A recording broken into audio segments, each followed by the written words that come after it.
The business of research. Today we're going to be talking about meta-science and the business of psychology. But first, let's play a game. Take a look at these logos. I'm sure you'll be able to recognize them even without the name of the company attached, and that alone is a sign of success. But let's take a more quantified view of success through net profit margins. This is a percentage that lets us know how much of every dollar earned is profit. Though it doesn't tell us exactly how much total money they made, companies that are efficient with their resources and generally successful will have higher profit margins. So here are the 5-year averages of a few successful businesses. Clocking in first, we have Target, making just over 4 cents for every dollar of product sold. This may seem low, but they raked in over $1 billion last year alone. On a similar playing field as Amazon at 4.86%. Tesla raises the bar, coming in with a 9.53% profit margin. The tech giant Google, however, puts the rest to shame with a near 25%. And finally, global success Microsoft comes in with a staggering 35.19%. Now let's take a look at a few more logos. Can you even name their respective companies? Unless you're either very passionate about logos or academia, the answer is probably no. Though you might not even recognize their names. These 3 are among the top academic publishers. First up is Sage, with a net profit margin of 14.4%, about equivalent to Tesla and Target combined. Next is Springer Nature, pulling up with 23%, just below the margin of supergiant Google. And then, of course, there's Elsevier, the top dog of the publishing world, who in 2023 managed to pull off a 38% profit margin, higher than that of Coca-Cola, Google, and Microsoft. And this wasn't even a record-breaking year for them. Elsevier has been consistently raking in profits for over a decade, the result of which is a net profit of about $2 billion annually. So how does a company you may have never even heard of pull off this kind of success? Let's look at who's involved in helping a research project get published. At the metaphorical top are the publishing companies, the most prolific of which are Elsevier, Springer Nature, Wiley, Taylor & Francis, and Sage. Together, they have a near monopoly on the publishing market. Below them are the journals. Each publisher may publish many different journals, and each journal is run by an editor-in-chief who determines policies and has the final say on what to publish. They are not compensated for their work. Then you have the researchers, who are professors and graduate students, and they usually receive no salary increase for research and publishing. They are also responsible for peer reviewing other submissions to a journal for quality of work, which is expected to be an uncompensated service. Those who help with on-the-ground tasks of studies, such as undergraduate and graduate students, are research assistants, who also most likely are not paid unless the head researcher has received a grant that includes funding for assistants.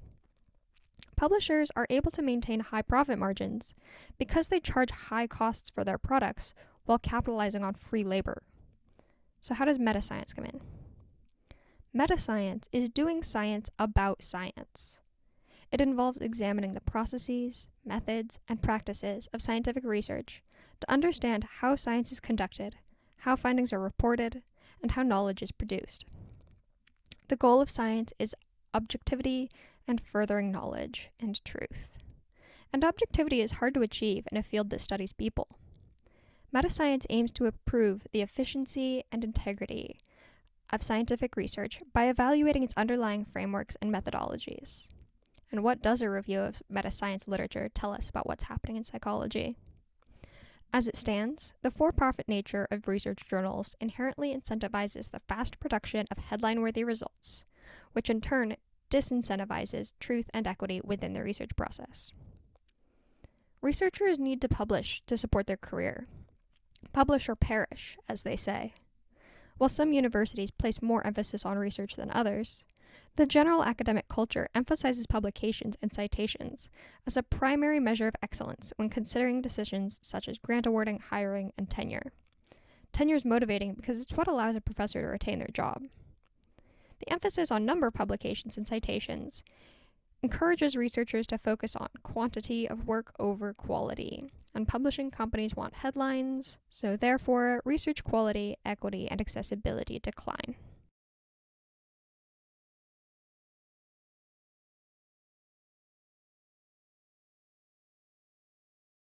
I think that we have a system in place that incentivizes, I think, poor behavior, and maybe not intentionally so, but the overemphasis on novelty instead of replication and confirmation that has been at the forefront of a lot of these discussions continues, and I think there's incentives built in for the academic system for faculty to strive for those publications in order to achieve tenure, and therefore there's a huge incentive to cut corners perhaps and mislead those who would be evaluating them.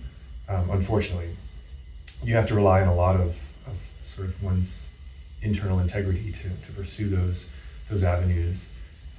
In the publishing world, the reliance on unpaid and anonymous labor, essentially, as reviewers, doesn't seem to be a good system. There should be direct, extrinsic rewards for reviewers, I think, in paid positions, and especially those who do them well. So oftentimes when you're calling on people to do reviews, you're relying on your perception of their expertise in a subject matter that's based on their publication record. So to what extent are they already in this system of publication and evaluation means that they get to continue that system, whereas someone who might be a really good reviewer, not necessarily publishing much, but can evaluate and provide constructive feedback, isn't likely to be tapped for a reviewer because they're not in that system, they're not playing that game. So that can be, I think, a big problem in the publishing world for journal publishing in particular. And then what we've seen, I think, with this reckoning in psychology is we've been very quick to demonize and derogate researchers who maybe were successful, who published following the norms and rules of this game that we've now said is the wrong game. So folks who've been publishing things and maybe they're resistant to own up to the fact that they were playing the wrong game.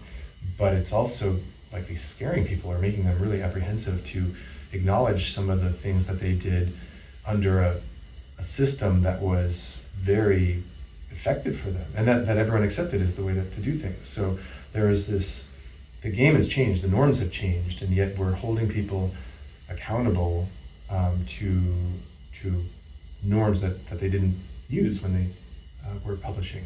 And that's fine as long as we're not doing so in a way that encourages or facilitates some of that fear and reluctance. So being more open and honest about, yeah, this was wrong, I was doing this improperly, and I guess I should have known better, but we were all doing it, and I want to fix that. So it's not about necessarily accepting and dismissing the improper behaviors, but acknowledging that this came at a time when everyone was certainly, there was incentives in place to do it poorly. Let's dive into what wanting headlines means. Headlines mean profit. The kind of results that publishers want are new, clean, exciting, and significant. Significance is determined by a p-value, with the idea that if a finding is not statistically significant, it is not useful in the real world, and findings that are statistically significant are useful in the real world. And so articles with low p-values, the ones that are significant, are valuable in the eyes of publishers. However, p-values are not necessarily the best way to summarize research or determine what is meaningful to the public. In this graph, the null line represents that there is no effect of what you're researching. And when your data are past this line, it means that there's a difference in groups and is therefore statistically significant. The practical line is a hypothetical value for what matters in the real world. For example, if you wanted to make sure the online training course you paid for to reduce misogyny in your workplace is actually effective, you might give your employees a pre- and post-test. The practical line is if the women are noticing a real difference in their daily interactions. Each of these lumps represents a hypothetical data sample. Examples 1, 2, and 4 here align with the assumption of the publishers that P is a good determiner of practicality, that if test answers have changed, then behavior has changed. However, example 3 demonstrates how something that's statistically significant might not actually be useful. Just because the men talk over their colleagues less often in meetings doesn't mean that they're now experts at fostering an environment that feels equal to all. Example 5 demonstrates that just because something isn't statistically significant doesn't mean it can't still have practical applications. This would usually occur when the sample size is too small to come to a strong conclusion about whether or not the effect was due to chance. The desire for new and exciting findings means that studies that didn't pass the null line, or studies that replicate the work of others, are low on the publishing priority list, despite replications being important so that errors in published articles don't remain there. Whether or not the findings support or refute the original finding, we're gaining valuable information. The desire for novelty also devalues work that has been shared with the public through other means, such as at a conference or in an article for a general audience, despite sharing findings being a critical part of the research process. The sharing of results is additionally hampered by the fact that most journals come with hefty subscription fees and paywalls on each article, systematically reducing its consumers to those in higher academia. The desire for clean, easy-to-share results also creates a bias for publishing quantitative studies with clear statistics, rather than qualitative studies with verbal data, even though verbal data also carries a wealth of information and can be a better tool for understanding the lived experiences of minority populations. In these ways, the goals of publishers are not always in line with the goals of science and benefiting the public.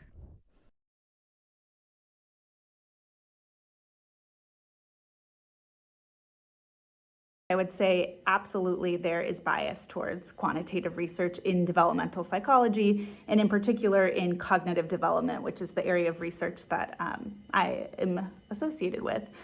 So at a conference recently, I described this study on parent-child conversations that I'm conducting, and a researcher who's fairly well known in the field stepped in and sort of suggested all of these different quantitative measures that I could add, which really I felt did not actually add any value to the study, or were they necessary to answer the research question. So I think people have this caution of, if you don't have some sort of quantitative measure, then your study doesn't have scientific value. You can't generalize, the findings from such a small population, and findings that were, sort of agreed upon by a group of researchers as well, in terms of the, how you interpret the findings. So yes, I think there's definitely bias.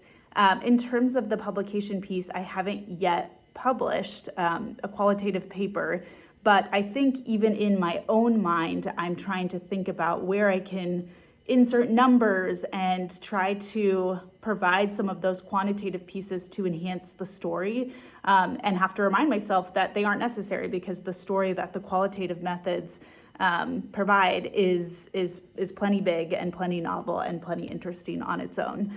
So we'll see if that is a problem or not. So in the first study, we were looking at how people define this term empath, which is commonly used in popular press sources, and just, in the American vernacular, but without any backing scientific evidence. So the first step to actually understand that construct was to figure out how people use the term, how people who see themselves as empaths describe themselves, which are things that could not be tested using a quantitative measure yet. So we felt like qualitative methods were the only way to try to figure out what that construct actually looked like. And then in the other study where I'm using a qualitative method, we're focused on parents and children having conversations about gender nonconformity. And the goal of that study is to figure out if a kid comes home from school and they encountered a gender nonconforming peer and they have some questions for their parents about it, what do those conversations actually look like? And so in that case, of course, the only appropriate methodology was a qualitative one, because we're interested in process.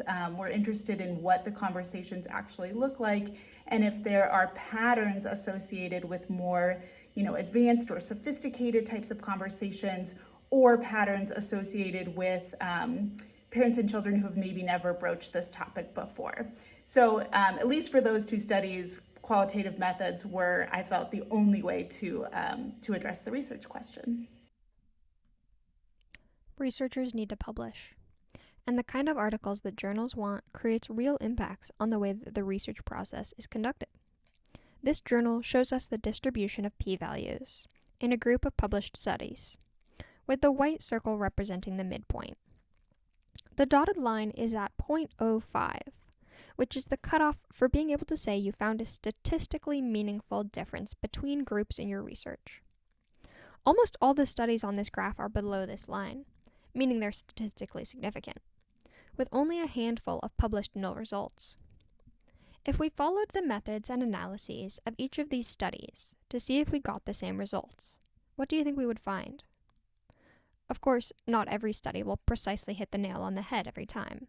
There's always the chance of a false negative or positive. However, studies are published with the understanding that it's very unlikely you got the results you did due to chance. When something is replicated following the instructions of the original as closely as possible, we expect to get results that are pretty similar.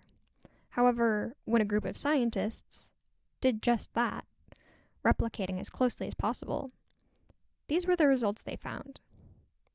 Studies that had high confidence that their results meant something emerged with a value saying that it meant nothing. Only about 30% of the significant results were also significant on the retest. This means that our ability to trust the findings of any one study is greatly reduced. Selective or distorted reporting of statistics is a common way bias for desired results enters publications, although occasionally transgressions as grave as data fabrication may occur.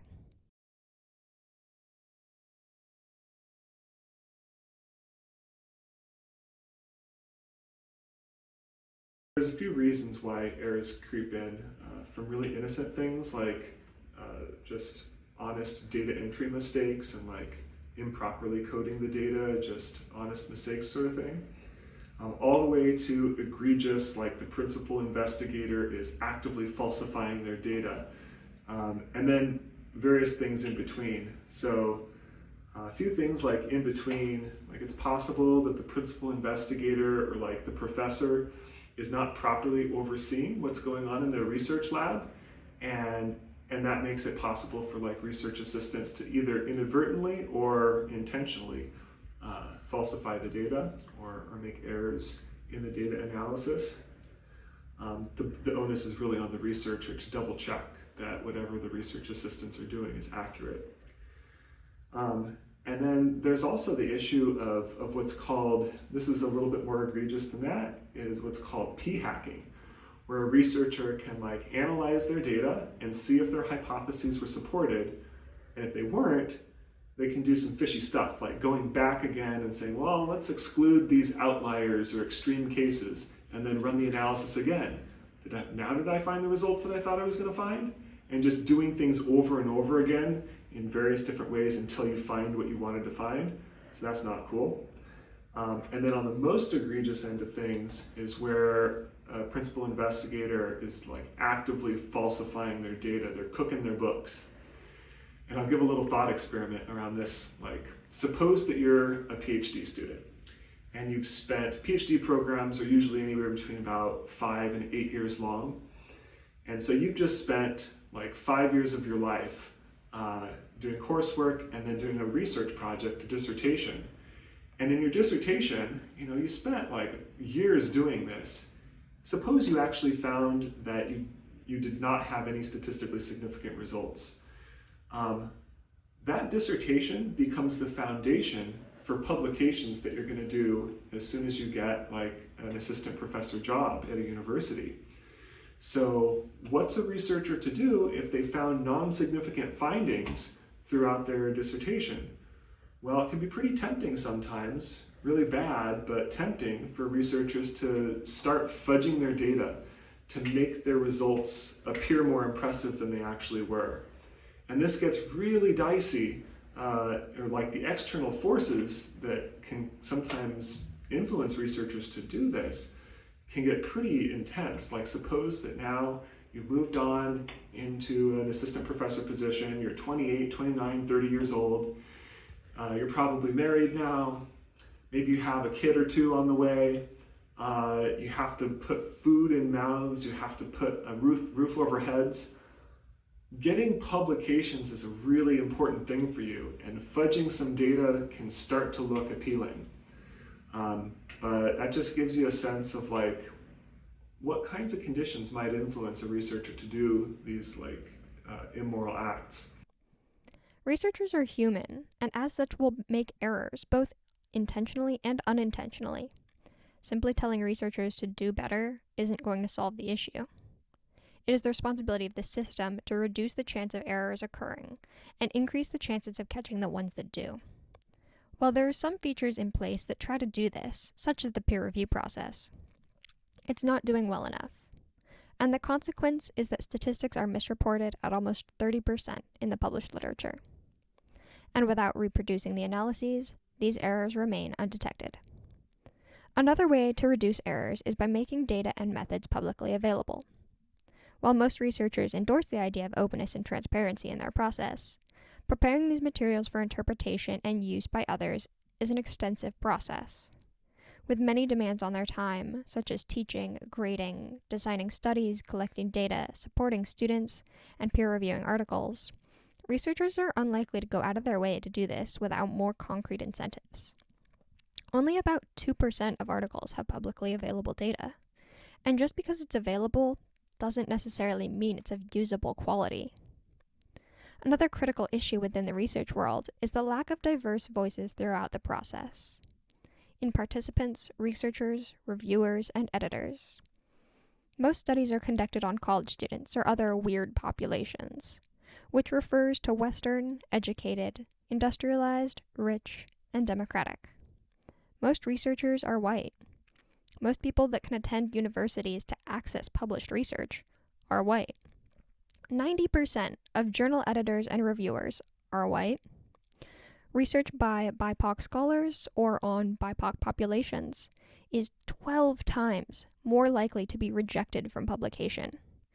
And Black scholars receive funding at only half the rate of white scholars. Even when cross-cultural research is conducted, it frequently occurs in the form of applying theories from Western cultures to others, rather than investigating what ideas and values those cultures are recognizing for themselves. Equity is vital from an ethical standpoint, but it is also paramount in our quest to understand the human mind. Without diverse voices at every stage in the research process, we will never reach the goal of knowledge that is beneficial to all.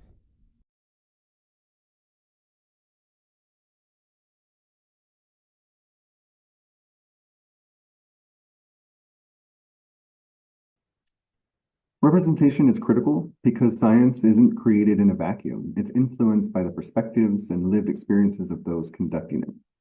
When diverse voices are included, we're more likely to ask different kinds of questions, challenge existing biases, and produce findings that apply to a broader range of people. Without representation, the scientific process risks perpetuating the blind spots and inequities that already exist in our society.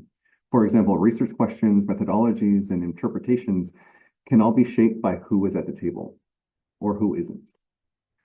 As a gay Latino man in academia, I've experienced moments where my identities have shaped not only the way I see research, but also the way others see me. I have a couple examples. First, choice of topics. My identities push me to focus on questions that directly affect marginalized communities, like the psychological impact of intersectional discrimination. These topics can sometimes be undervalued in mainstream psychology. Another example, bias and microaggressions. I've faced subtle challenges like skepticism about the objectivity of my research when it involves my communities, as if studying your own experience is inherently biased. As a last example, gatekeeping in publishing. There's an issue of gatekeeping in academic publishing. If the reviewers or editors don't understand the cultural context of my work, it can feel like an uphill battle to validate my research. At the same time, my identities also enrich my work by giving me a unique perspective. But the systemic barriers that minoritized researchers face shouldn't be underestimated. These problems can feel huge and threatening, but it's important to remember that most researchers do the work they do because they want to have a positive impact on people and are striving for accuracy. There are people working to improve these flawed systems through open science, addressing culture and bias, and proposing adjustments to bureaucracy. The open science framework is one of the largest movements to share knowledge and create transparency and integrity in research. Open science provides platforms for researchers to share every step of their process, from hypothesis to methods to data collection to analysis, so that others can benefit. This form of sharing democratizes information and increases accountability because it allows for validation that proper practices were followed.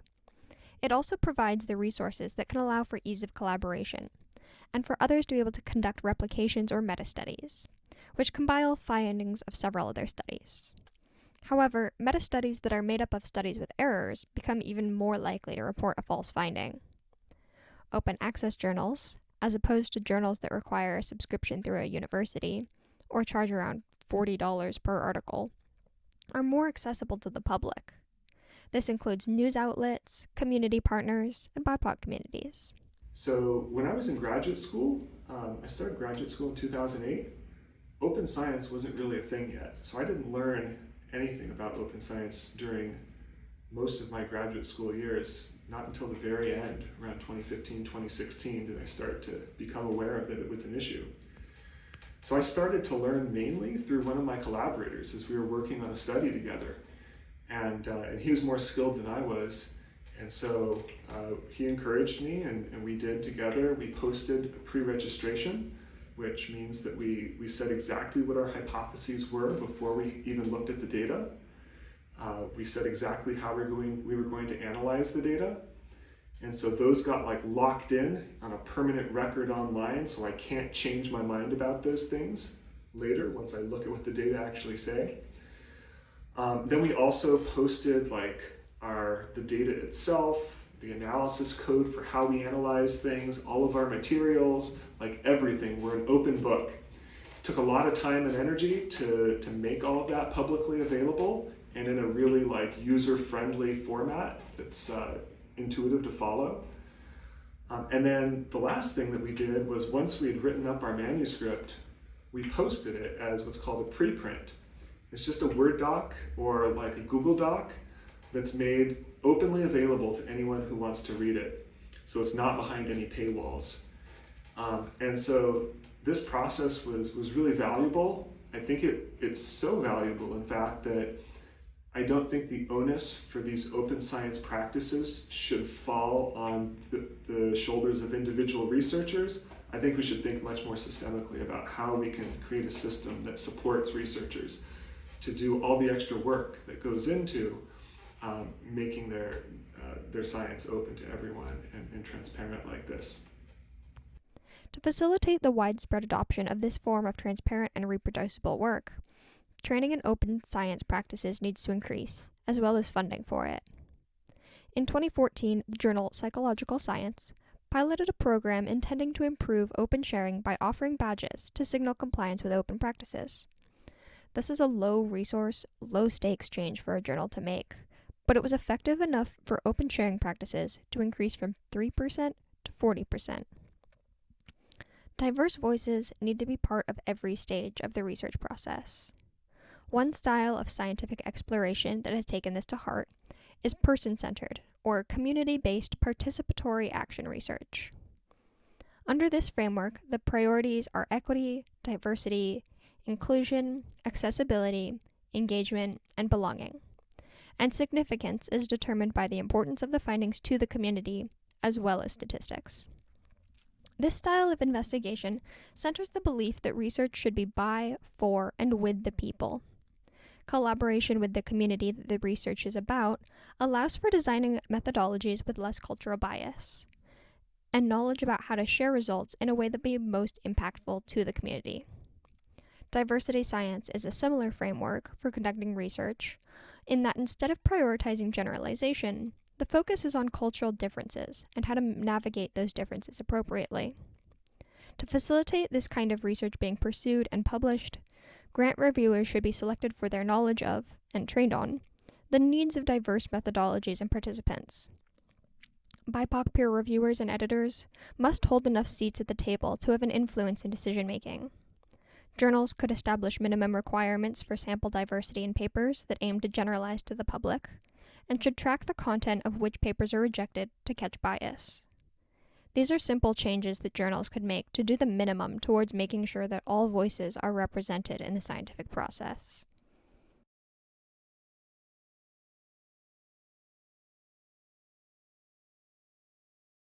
Cultural research is surprisingly difficult to define. Research is, of course, a systematic exploration of a topic. It's culture that can be a little bit more difficult to place. When I think of culture, I think of a systematic exploration of shared values, of beliefs and norms, of cultural practices or practices that are shared by a particular community. I also think it's really important when we think about culture to focus on experiences and contexts that are underrepresented, that are ignored, that have not typically been part of the research that we conduct, groups or identities and their relationships, in particular to structures of power. Cultural research is important for good science for a number of reasons. Psychology aims to understand the human mind and human behavior. And if we want to create that information, we have to contextualize where that information comes from. How is the information that we're learning unique to one particular context, or how does it generalize across experiences? So culture and psychology, to me, are completely and entirely intertwined. When I think of an example of science missing the boat by not considering culture, or the identities of research participants, I think of my area of psychology, which is mental health. Much of the information that we've generated in this field related to human suffering and mental illness, it comes from samples that are predominantly white, that are westernized, that are cisgender, that are straight, that are able-bodied. And if the goal of this field is to create prevention programs and interventions, treatments to help relieve the suffering, we need to understand the limits to our current practice. When do we take an intervention and apply it to a new context or individual experience? And when do we need a brand new intervention? Because the knowledge we're basing it on is not actually a good fit for the experience of a particular individual or group of people. As an example, I study body image interventions and eating disorder prevention. Body image distress is the experience of being unhappy with your physical self, your weight or your shape, for example. And I try to promote body acceptance through interventions. And for years, we talked all about body image distress as being this thing that we want to eliminate in everyone, and that it is inherently pathological, even though it's really normal. And that really ignored the experience of body image distress in individuals who are transgender and whose unhappiness with their body may have nothing to do with sort of internalized cultural norms around weight and size, but has everything to do with the physical self not matching the internal experience of gender or being misgendered, that sort of physical capturing of gender dysphoria potentially. And so in those cases, we don't want to necessarily invalidate that experience and say, how dare you feel bad about your body? We want to understand it and emphasize that it makes total sense and work to help folks identify more neutrality around the body, ways to care for the body, be compassionate for the physical self, while also giving folks physical ways to embody their true self and sort of express gender in the way that feels entirely like who they are. It is the editors, publishers, and universities that hold much of the power to alter the way science is conducted by altering what is prioritized. The key to improving psychological practices is to capitalize on the existing drive researchers have to be accurate and alter the short-term incentives to be more in line with the bigger picture goals. One thing universities could do to promote this is by assessing faculty not just on their number of publications in high-impact journals, but also on the rigor of that research, how equitable it is, and the effort they've taken to connect with the public. Similarly, journals could prioritize good science rather than statistical significance and wow factor when determining acceptance. This would allow replications a fighting chance at being published, and thus increase the incentive to conduct replications. Another factor that would encourage replications would be for journals to file them with the original work, so that citations of the original also result in the replication receiving citations, thus benefiting the author. Universities could also include replications as part of their graduate curriculum. This would mean more replications are being run. However, the acceptance rates of replications into journals would have to improve before this would truly be a mutually beneficial process. So for promoting good science and I guess promoting diversity both requires you to reevaluate what that means and think of standards and thinking about what has been previously determined to be rigorous science. You have to adjust that to have a fuller definition of that. So that can mean doing things differently than the way things had been done before, encouraging research questions that other journals, other people might determine this isn't as rigorous because it doesn't have X, Y, or Z. And realize, no, it's rigorous in a different way because it's asking different questions from different people. And the answers that we get are important regardless of what they are.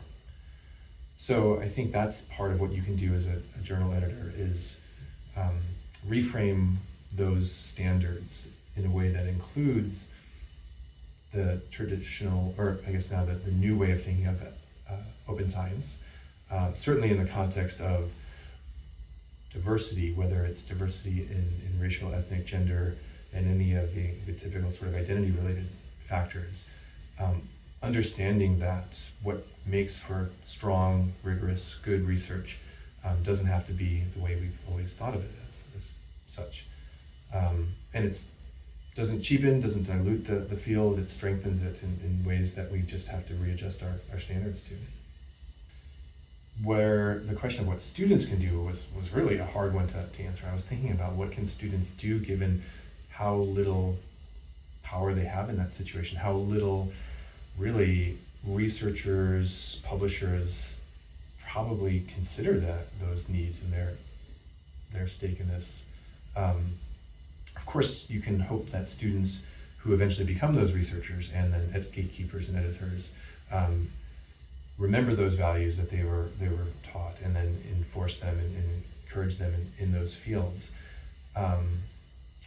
Another way that's more indirect, I guess, is when part of research endeavors, even as an undergraduate, reminding scholars, faculty, researchers about some of these values and goals, even though they might have been, the faculty themselves were taught differently. They were brought up under the old way of doing things, but serving as kind of a conscience on their shoulder, like, well, maybe we should do it this way, because I think a lot of people want to do it right. They just forget, or it's not their first response to like, oh yes, we should make sure we're doing X, Y, and Z. That's the proper way to do things now. So just that reminder of the way things should be done, I think can be helpful. One thing you can do is advocate for representation. When you engage with research, whether as research assistants or readers, pay attention to who's being cited and whose voices are missing. Bring those observations into classroom discussions or suggest readings by diverse scholars. You can ask critical questions, challenge the frameworks being taught in your classes, ask professors how cultural and social factors were considered in the studies you're learning about. Participate in diverse research. Seek out opportunities to work with researchers who focus on issues affecting marginalized communities or who themselves come from diverse backgrounds. You can also support your peers, build an inclusive community within your program by supporting fellow students from marginalized backgrounds and amplify their voices in collaborative projects. While systemic change takes time, students can create a ripple effect by making the classroom and research spaces more inclusive and critical. One role that students play here is just by learning about these issues, you become a more informed consumer of research and a more informed evaluator of what counts as credible research. So if you come across a study where there's not a lot of transparency in how they conducted their analyses, whether their hypotheses were pre-registered and these sorts of things, you can look at it with like a more skeptical eye. Another thing I think students can do, this is really important, is in classes, ask questions about the ethical dimension of science, the cultural, whether it's culturally informed and sensitive, whether scientists are using best practices in open science, continue this momentum of getting this permeated throughout conversations in our classes. And then I think lastly, students oftentimes work in labs.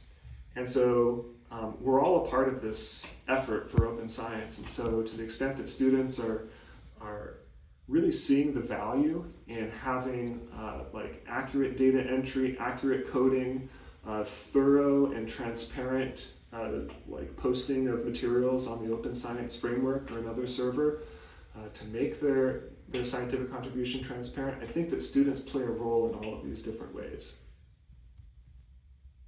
I think that you can be advocates in the classes that you take and the conversations that you have. Ask the questions. Learn the research methods taught to you as one set of tools, and ask questions about other tools to answer questions relating to culture, relating to the human experience. Ask for qualitative research methods courses. Ask for classes that center culture and cultural knowledge. Join forces with other students. Ask for these things. One voice may have less of an impact than many, many voices asking for the same thing. And we have a history of this in Western psychology department. A number of years ago, a group of students asked for more classes relating to culture and psychology. Fast forward about 2 years, and we now have a 100 level class coming out on culture, race, and power. And we have a minor in psychology and culture, race, and justice. That happened entirely because of student advocacy. So while some of the solutions are systems level, some of them have to come from the top, never underestimate the power of collective action and advocacy, and do your part. Meta-science, the process of examining scientific practices to improve them, is critical for improving research quality so we can further knowledge and apply findings in ways that are relevant to our lives. The decisions made in courts, the way children are being taught, the treatments that are administered in counseling, is all informed by research. And that research may or may not have been conducted in a way that prioritizes truth over profit. This should not feel comfortable. This demands change. And change is happening, slowly but surely. The emphasis on transparency, open science, pre-registration is all great, and the emphasis and reinforcement of those values through the editorial gatekeepers who either insist or encourage them as part of the journal submission process. I think all of that is great for the field. In 2024, the journal Infant and Child Development published a special issue focusing on open science and meta-science, which included how-to guides for each step of the scientific process. Additionally, in 2024, a professor sued 6 of the major academic publishers for tremendous damage to science in the public interest. Researchers care about their work and are pursuing knowledge that pushes what we understand about ourselves and how to live well. While we strive for objectivity, as humans we will never reach complete objectivity, nor should we try and take our passion and care out of our work. Decisions are guided by values, and if we value research focused on truth and equity, then everybody involved in the process needs to be making choices that reflect that.